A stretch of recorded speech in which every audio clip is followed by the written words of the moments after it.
আমার বন্ধুগণ, বুকটা ফেটে যায় যখন শুনি দেশে শিক্ষার হার বেড়েছে। কিছু কিছু জেলাকে নিরক্ষর মুক্ত জেলা হিসেবে ঘোষণা করেছে। সিলেট কি তা আমি জানি না, আমার এই পরিসংখ্যানটা আমার জানা নাই। গোটা দেশে আজকে অধিকাংশ জায়গায় শিক্ষার হার বেড়েছে, কিন্তু দুঃখজনক হলো সত্য, কোরআন শিক্ষার হার বেড়েছে না কমেছে? কম।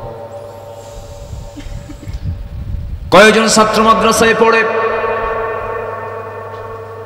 কয়জন ছাত্র নামাজ পড়ে, কয়জন শিক্ষার্থী দিন মানে, কয়জন শিক্ষার্থী কোরআনকে নিয়ে গবেষণা করে? বিসিএস পরীক্ষার প্রশ্নের ভিতরে কোরআন নিয়ে কোনো প্রশ্ন নাই। যদি এমনটা হতো, বিসিএস ভাই বা পরীক্ষায় যে মুসলমান হবে তাকে গোটা কোরআনের যে কোনো পৃষ্ঠা থেকে এক পৃষ্ঠা কোরআনটাকে সুন্দর করে তেলাওয়াত রিসাইট করে শোনাতে হবে। তাহলে বলেন, এই জাতির কোনো মুসলমান কি কোরআন গলত করে পড়ার কোনো সুযোগ ছিল নাকি? ছিল না।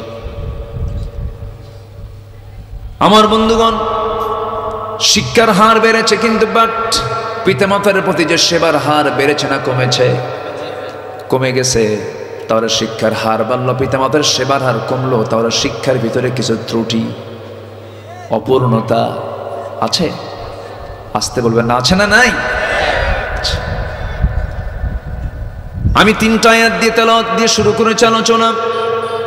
সূরাতুল ফাতির আল্লাহ রাব্বুল আলামিন 29 নম্বর আয়াতে বলছেন, ইন্নাল্লাযীনা ইয়াতলুনা কিতাবাল্লাহ ওয়া আকামুস সালাতা ওয়া আনফাকু মিম্মা রাযাকনাহুম সিররান ওয়া আলানিয়াতান ইয়ারজুনা তিজারাতান লান তাবুর। জোরে বলুন আল্লাহু আকবার। এই দুনিয়ার জিন্দেগিতে আমরা কোনো বিজনেস করতে গেলে লাভ দেখি না লস দেখি? লাভ দেখি, লসের কাছে আমরা কেউ যাই না। ব্যবসা করতে গেলে লাভ হয় লসও হয়, লসটা মাথায় নিয়েই ব্যবসা করতে হয়, কিন্তু চিন্তা হলো আমি কি করব? লাভ করব। লসের কাছে আমরা কেউ যেতে চাই না। আল্লাহ রাব্বুল আলামিন ব্যবসার যে আরবি নাম, ব্যবসার ইংরেজি হলো ট্রেড, বিজনেস, আরবি হলো তিজারা। তিজারা শব্দ প্রয়োগ করে সূরা ফাতির আয়াতে বলে দিয়েছেন। আরেকটা আয়াতে তিজারা শব্দ প্রয়োগ করেছেন, হাল আদুল্লুকুম আলা তিজারাতিন তুনজিকুম মিন আযাবিন আলীম তুমিনুনা বিল্লাহি ওয়া রাসূলিহি ওয়া তুজাহিদুনা ফি সাবিলিল্লাহি বিআমওয়ালিকুম ওয়া আনফুসিকুম যালিকুম খায়রুল লাকুম ইন কুনতুম তা'লামুন। জোরে বলুন আল্লাহু আকবার। আমি কি তোমাদের এমন একটা বিজনেসের কথা বলবো, এমন একটা ব্যবসার কথা বলবো, ব্যবসার কথা শুনলে পরে মানুষের আগ্রহ বেড়ে যায়। এই জন্য আল্লাহ তাআলা বিজনেস শব্দই প্রয়োগ করেছেন। বান্দা, এমন একটা বিজনেসের কথা কি বলবো নাকি, যে বিজনেসটা করলে পরে জাহান্নামের আগুন থেকে আমি তোমাকে নিষ্কৃতি দিই, আমি তোমাকে জান্নাত দিয়ে দেব। আল্লাহ বান্দাকে প্রশ্ন করছেন, আবার উত্তর দিচ্ছেন কে? আল্লাহ উত্তর দিচ্ছেন, তুমিনুনা বিল্লাহি ওয়া রাসূলিহি। আল্লাহর প্রতি ঈমান আনবি, নবীর প্রতি ঈমান আনবি। আবার এই জায়গায় বলছেন বান্দা 3টা কাজ করবে, কোনো লস হবে না। লান তাবুর, লানে তাকিদ প্রয়োগ করে আল্লাহ রাব্বুল আলামিন বলছেন তিজারাতাল লান তাবুর, সেই ব্যবসায় কোনো লস নাই। এর মধ্যে 1 নম্বর হলো ইন্নাল্লাযীনা ইয়াতলুনা কিতাবাল্লাহ। জোরে বলুন আল্লাহু আকবার। আরো জোরে বলুন আল্লাহু আকবার। 1 নম্বর হলো যারা আল্লাহর কালামকে তেলাওয়াত করি। ইমাম ইবনুল কাইয়্যিম রাহিমাহুল্লাহ বলেছেন, কোরআনে কারীমের পরিপূর্ণ হক যদি আদায় করতে চাও, তোমার মধ্যে কয়েকটা গুণ থাকতে হবে: তিলাওয়াত, কিরাআত, দিরাসাত, তাদাব্বুর। তিলাওয়াত থাকতে হবে, কিরাআত থাকতে হবে, কিরাআত সুন্দর করে পড়তে হবে, তিলাওয়াত এটাকে বোঝার চেষ্টা করতে হবে, তাদাব্বুর গবেষণা করতে হবে। এরপরে কোরআনটাকে সুন্দর করে বোঝার চেষ্টা করি। এই কোরআন যে আমি বুঝলাম, পড়লাম, দার্স দিলাম, তাদাব্বুর করলাম, কিরাআত তেলাওয়াত যে করলাম, যতটুকু বুঝলাম সে অনুযায়ী আমি কতটুকু আমল করলাম। নিজের দিকে তাকায়া এই কোরআনের পরিপূর্ণ হক ব্যক্তি, সমাজে, পরিবার, রাষ্ট্রে যারা বাস্তবায়ন করার জন্য চেষ্টা করবে, ওই বান্দার জন্য আল্লাহ রাব্বুল আলামিনের এই কিতাব তার পক্ষে আল্লাহর সামনে গিয়ে জামিন হয়ে যার দাঁড়াবে। জোরে কোন সুবহানাল্লাহ। সাক্ষী দেবে, আল কোরআন হুজ্জাতুল লাক আও আলাইক, কোরআন তোমার পক্ষে রায় দেবে অথবা বিপক্ষে রায় দেবে। এই জন্য এই কিতাবের হক আছে না নাই? আসতে বলবেন না, আছে না নাই? তাহলে 5টা হক আমরা আদায় করব। কিরাআত, এটাকে সুন্দর করে পড়বো, তেলাওয়াত করব, জোরে বলি ইনশাআল্লাহ। কোরআন শুনবো বেশি, গান শুনবো? হ্যাঁ, গান শুনবেন? গান শোনা যাবে না তো, গানের কাছে যাওয়া যাবে না। আমার দেশে গান বাজনা আছে না নাই? গান কারা গায়? নামের আগে কিন্তু মোহাম্মদ আছে। নাচানাচি কারা করে? নামের আগে কিন্তু মোহাম্মদের গন্ধ আছে। উম্মতে মোহাম্মদের গন্ধ আছে না নাই? আচ্ছা, তারাই কিন্তু নাচানাচি করে। এই দেশে অনেক মুসলিম নামধারী মঞ্চ এরকম করে সাজায়া নারী দিয়ে নাচানাচি করে, আছে না নাই? আবার কিছু যুবক আছে, যেরকম বন্ধন যুব সমাজ, তারা মঞ্চ সাজিয়ে কোরআনকে সুন্দরভাবে সাজিয়ে এখানে তারা কোরআনের বাণী ছড়িয়ে দিচ্ছে। একজন বানাচ্ছে জাহান্নামের মঞ্চ, আরেকজন বানাচ্ছে জান্নাতের মঞ্চ। আলহামদুলিল্লাহ।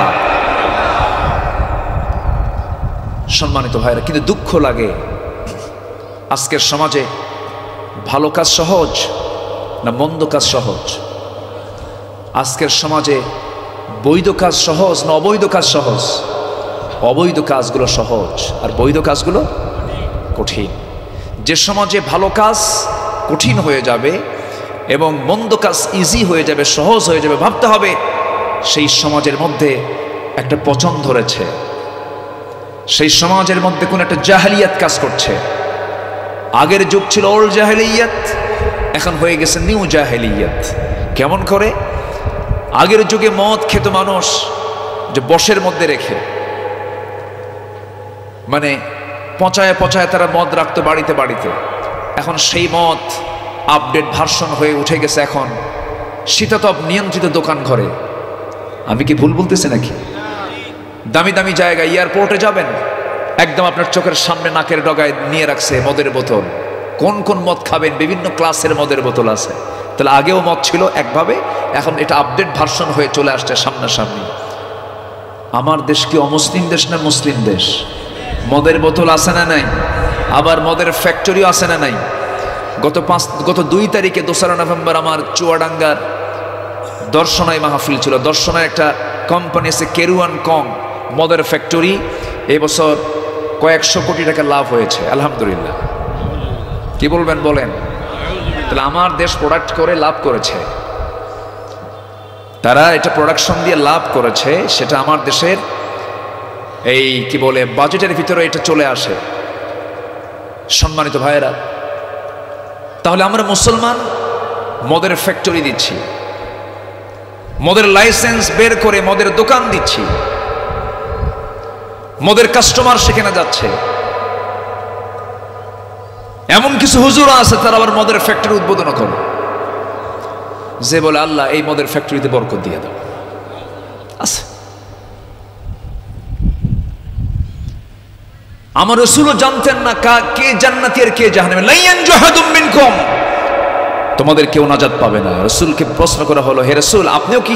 হ্যাঁ, আমিও নাজাত পাবো না যদি আল্লাহ পাক আমাকে ধরেন। আর আমার দেশের কিছু নাম কাওয়াস্ত কিছু উল্লুক ভাল্লুক আছে, বলে আপনি তো জান্নাতি, বলে দিচ্ছে। আমার রাসূল জানতেন না, রাসূল আশঙ্কা করতেন রাসূল যদি আমাকে যদি আল্লাহ পাক রাও করেন আমি নাজাত পাবো না। সাইয়েদনা ওমর ফারুকের মতো মানুষ জান্নাতের খেতাব পেয়েছেন, জান্নাতের ঘোষণা পেয়েছেন আমার নবীর মুখ থেকে। নবী কি ইচ্ছা করে বলেছেন না, তাকে জানিয়ে দেওয়া হয়েছে। রাদিয়াল্লাহু আনহুম ওয়া রাদু আনহু। সেই ওমর ফারুকের মতো মানুষ রাদিয়াল্লাহু আনহু, তিনি মাঝে মাঝে এক সাহাবীর কাছে সকাল সন্ধ্যা যেতেন।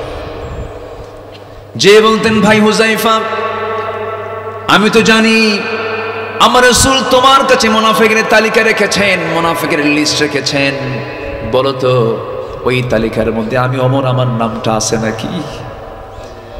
আমি আশঙ্কা করি আমার যে আমল নামা, মনে হয় আমি মুনাফিক হয়ে যেতে পারি, সেই তালিকা আমার নামটা আসতে পারে। হুযায়ফা বলছেন, ভাই ওমর, আপনার মাথা কি খারাপ হয়ে গেছে নাকি? আপনার নাম কেমনে থাকবে? কেন আমার মনে হচ্ছে মুনাফিকের তালিকা আমার নামটাও চলে গেল কিনা। কি আশঙ্কা তারা করেছেন, কি টেনশন তারা করেছেন। নামাজের মধ্যে শিশুর মতো কেঁদে কেঁদে নামাজ পড়তেন। যখন তিনি নামাজ পড়তেন, দূরের কাতারের মুসল্লিরা তার কান্নার আওয়াজ শুনতে পেত, ডুকরে ডুকরে কাঁদতেন। সূরা ফাতিহা পড়তে পড়তে সেন্সলেস হয়ে যাওয়ার মতো হয়ে যেতেন। এত ভয় ছিল, একমাত্র কার ভয়? আসতে বলবেন না, কার ভয়? আর আমার দেশের কিছু লোক ভালো খেতাব দিয়ে দেয়, জান্নাত বিক্রি করে দেয়, আছে না নাই বলেন? আছে না নাই? আমার বন্ধুগণ, আল্লাহর কালামকে আমরা তেলাওয়াত করব, এই ব্যবসায় কোনো লস? এই ব্যবসায় কোনো লস? কোরআন তেলাওয়াত করলে কি হবে? সূরা ফাতির 29 নম্বর আয়াত থেকে আমি আলোচনা শুরু করেছি। এই আয়াতের অনুকূল আরেকটা আয়াত আল্লাহ রাব্বুল আলামিন বলেছেন, খুব কমন আয়াত, ইন্নামাল মুমিনুনা আল্লাযীনা ইযা যুকিরাল্লাহু ওয়াজিলাত কুলুবুহুম ওয়া ইযা তুলিয়াত আলাইহিম আয়াতুহু زادتهم إيمانا وعلى ربهم يتوكلون জোরে বলুন আল্লাহু আকবার। মুমিনদের লক্ষণ হলো আল্লাহর নাম স্মরণ করলে দিলের মধ্যে কার ভয় সৃষ্টি হয়? আসতে বলবেন না, কার ভয় সৃষ্টি হয়? নাম্বার 2 হলো কোরআন যখন তেলাওয়াত করা হয়, ওই ইমানদার বান্দার সামনে ইমান যদি একটু দুর্বল থেকে থাকে, কোরআন শোনার সঙ্গে সঙ্গে তার ইমানটা শতগুণে বৃদ্ধি পেয়ে যায়। এই মাহফিলগুলো হচ্ছে ইমান বৃদ্ধির চার্জার। এই মাহফিলগুলোকে নিয়ে বাজে উক্তি করার মতো কিছু লোক আছে না নাই? বলে মাহফিল করে লাভ কি? তোমার গাজার মঞ্চ বানায় লাভ কি? তোমার যাত্রার প্যান্ডেল বানায় লাভ কি? যারা বলে তাফসীর মাহফিল করে, ওয়াজ মাহফিল করে লাভ কি? আমি বিশ্বাস করি ওদের রক্তের মধ্যে মুনাফিকের রক্ত লুকানো আছে। ভালো চালু হবে, বন্ধ বন্ধ হবে। তাআওয়ানু আলাল বিররি ওয়াত তাকওয়া ওয়ালা তাআওয়ানু আলাল ইসমি ওয়াল উদওয়ান। ভালো কাজে সহযোগিতা করতে বলেছেন পরস্পর পরস্পরে। কে? আসতে বলবেন না, কে? খারাপ কাজে সহযোগিতা না করে, ওয়াতানহাউনা আনিল মুনকার ওয়া তুমিনুনা বিল্লাহ, অসৎ কাজের বাধা দাও। কার কথা? আসতে বলবেন না, কার কথা? মান রাআ মিনকুম মুনকারান ফালিয়ুগাইয়িরহু বিয়াদিহি। তোমাদের মধ্যে যদি কেউ শরীয়ত বিরোধী কোনো অন্যায় সংগঠিত হতে দেখে, সে যেন তার প্রথম পদক্ষেপ হাত দিয়ে যেন তা প্রতিহত করে। এগুলো কি মোল্লার কথা?